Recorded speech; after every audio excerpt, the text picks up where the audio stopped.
Okay, I just got a video. I got to look at a video that's talking about cravings, and I've just got to say a little clarification on cravings. If you're a vegan and you're having cravings, it's because your body, your brain, knows everything there is to know about what's in your blood right now. It it's counting. It's monitoring. It's got like your printer ink levels has your printer ink levels. Your hypothalamus has your nutrient levels. You have minerals in your blood that your body is keeping track of, and you need to maintain those. Your body knows exactly what kind of functions that it has, and your body knows what kind of functions it can anticipate having based on the last week's worth of activity. So if you've been training recently, your body's actually anticipating some more training. So, your body is a very dynamic thing, very adaptable. A craving is only that one key nutrient. However, we have this really great higher function that links our cravings to the foods that they are connected with, or to the foods that our brain thinks that they are connected with. So if I was eating a lot of steak, like I was on the Atkins diet in 2005, and I was eating a lot of steak. Well, you can imagine when I went vegan after a year of being off of the Atkins diet, realizing how messed up I was, totally messed up from that diet. And it was all in the name of health. So cravings set in. There's some key nutrients that you get from beef, but you can get them elsewhere. Thing is, your brain is going to memorize where it's coming from the most, and that's what you're going to crave. So you can reset your cravings, you can retrain your brain. That's all it takes. You're retraining your hypothalamus. Cravings are not just in your head like a thought, it's actually in your head like a chunk of your brain.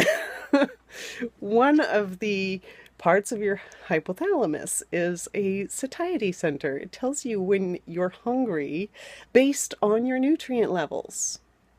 Another part of your hypothalamus tells you when to breathe involuntarily because of your CO2 levels.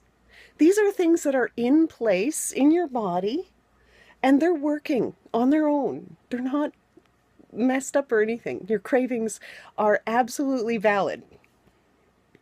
So they are linked to common things that you've eaten. So to reset a craving for iron, I started eating iron-rich vegetables, nuts, seeds, plants, and things that were fortified or enriched. And I started craving different things. So I chose from that list, which anybody can go look up a nutrient based on nutritiondata.self.com.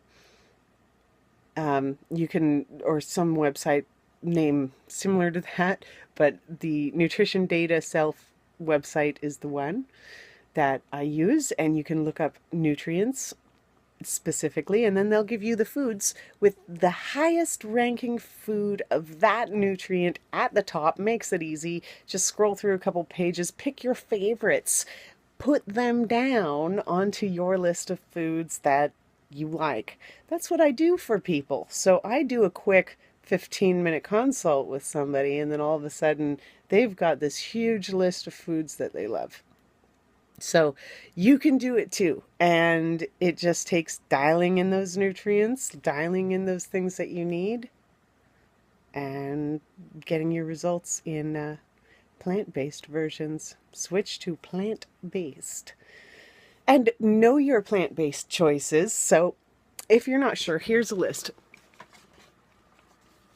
List all of the vitamin A rich foods, vitamin C rich foods, iron rich foods, calcium rich foods, and protein rich foods.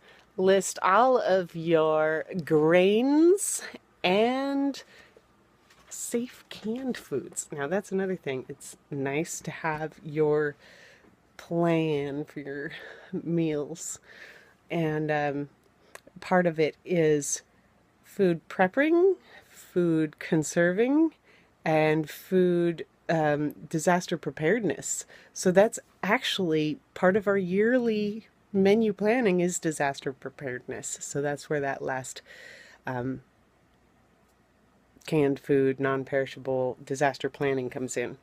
And usually I help people understand how to work that into their world too.